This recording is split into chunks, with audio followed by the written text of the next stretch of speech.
gue sempet lihat satu tayangan dari Kompas TV yang judulnya Diskusi Gibran dengan mahasiswa BINUS. Jujur, gue langsung penasaran. Wah, keren nih. Akhirnya ada ruang buat mahasiswa ngobrol langsung sama wakil presiden terpilih.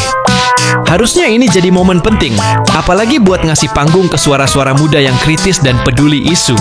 Tapi pas gue tonton, ternyata yang disebut diskusi itu cuma sambutan doang. Gibran dateng, ngomong beberapa menit, terus selesai. Nggak ada sesi tanya jawab, nggak ada interaksi dua arah. Bahkan mahasiswa yang udah siap di lokasi pun nggak dikasih kesempatan buat angkat suara. Gue nggak ngerti, ini miskomunikasi, mismanajemen acara, atau memang dari awal emang cuman pengen tampil seolah-olah terbuka buat diskusi. Padahal enggak. Dan yang lebih lucu lagi, tayangan ini dikasih judul Diskusi. Padahal kalau kita ngomongin diskusi, ya harusnya ada percakapan, ada adu argumen, ada pertanyaan, ada tanggapan. Ini mah lebih mirip kunjungan formal sambil numpang ngomong, bukan forum terbuka. Dan mahasiswa yang udah niat hadir, yang udah mungkin siapin pertanyaan dari jauh-jauh hari, akhirnya cuma bisa duduk dan pulang bawa kekecewaan. Assalamualaikum warahmatullahi wabarakatuh dan kebajikan. Ini teman-teman semua, saya minta izin ini ya, mampir bentar ke BINUS. Kalau ada acara-acara AI ini, saya biasanya ke sekolah-sekolah SMA, SMP untuk mengenalkan AI dari diri. Terima kasih sekali Bu Rektor, Bu Wakil Rektor, Pak Wakil Rektor, Ketua Yayasan, semua yang ada di sini. Mungkin banyak yang belum tahu, ada teman-teman media juga. Beberapa hari lalu kita ratas bertemu dengan Pak Menteri Pendidikan juga. Nanti di tahun ajaran baru kita mulai memasukkan kurikulum AI, pelajaran AI di SD, SMP, SMA, SMK juga. Jadi ini saya sangat senang sekali BINUS sudah menangkap kesempatan ini. Dan ini semua jurusan AI semua ya, atau campur ya? Campur. Ada jurusan apa aja? AI, computer science, data science, statistik. Ada jurusan games juga. Oke. Apa lagi ya?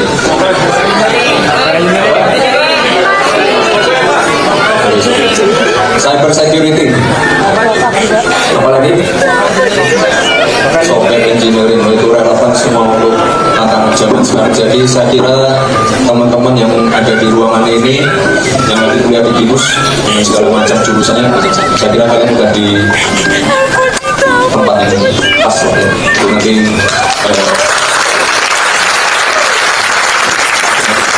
saya akan membuka lapangan kerja. Ini kalian udah mencukupi betul.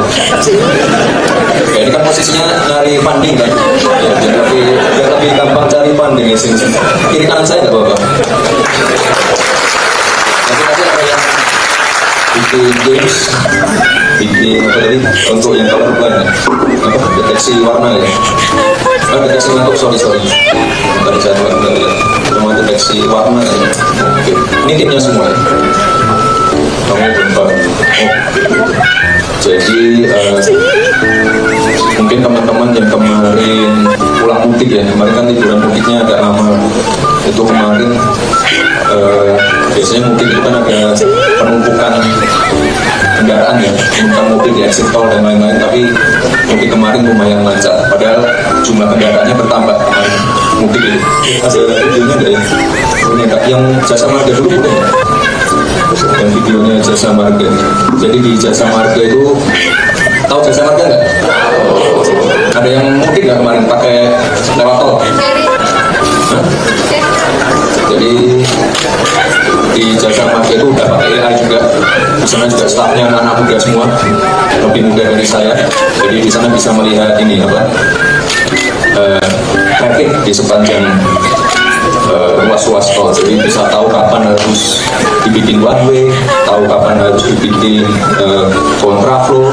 Jadi itu kan gimana ya. Jadi mungkin kemarin lancar ya, karena kerja keras dari TNI, Polri, kementerian terkait, tapi juga peranan anak-anak muda melalui AI. Jadi, nah ini video ada soundnya nggak ya?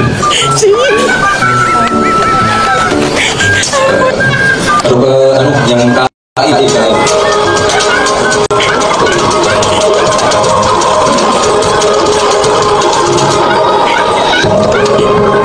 Jadi tahun ini kemarin juga kabarnya untuk tingkat kecelakaannya sangat-sangat berkurang dibandingkan dari tahun lalu. Oke, lihat yang tempatnya KI. Nah, di sini dia punya ada yang naik KL. Nah, di situ ada kamera, jangan pakai pada copet atau apa, nah ketahuan tuh.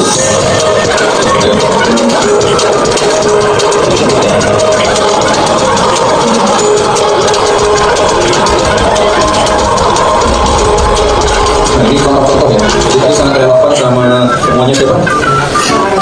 Yang untuk deteksi ngantuk. Nah, jadi AI itu selain bikin grafis-grafis lucu kayak gini, sebenarnya nggak terlalu ini juga, tapi lebih ke ya apa? Juga ini apa? Pekerjaan. Ya. Tadi yang bikin tim siapa? Namanya? Gerin. Iya, Gerin. Timnya ada berapa?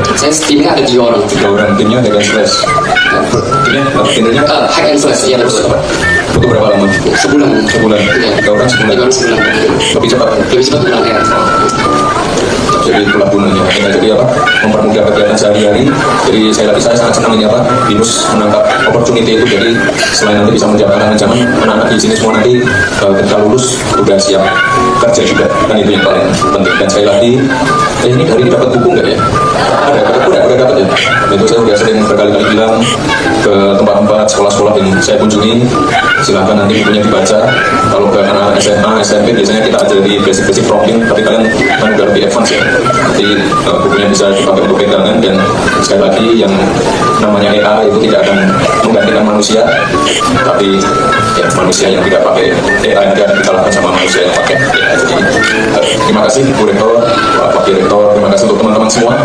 Ini kesempatan yang baik sekali, dan nanti saya harap teman-teman yang ada di kampung ini bisa mendapatkan funding, karena sekali lagi yang temuan-temuan yang masih pada stage dukungan dari sekolah, dukungan dari pemerintah. Dan kemarin juga kita ke salah satu sekolah di PSD juga, mereka punya ini baru saja menang perlombaan robotik, mereka bikin robot pembersih terumbu karang. Jadi Indonesia ini nggak pernah kehabisan anak pintar, semuanya kreatif, dan kalian harus bisa menginggris teknologi tadi, ini salah satunya AI, crypto, segala macam blockchain, manfaatkan sebaik-baiknya. Ya, terima kasih. Wassalamualaikum warahmatullahi wabarakatuh. Yang jadi pertanyaan, kenapa Kompas TV kasih judul diskusi buat acara yang bahkan nggak ada elemen diskusinya? Media punya peran penting dalam membentuk ekspektasi publik. Kalau judul aja udah misleading, apalagi isi kontennya. Diskusi itu bukan dekorasi, bukan formalitas. Dan kalau media ikut membingkai hal kayak gini, seolah-olah itu bagian dari demokrasi. Ya kita perlu lebih kritis. Karena transparansi dan kejujuran itu juga tugas media, bukan cuma politisi.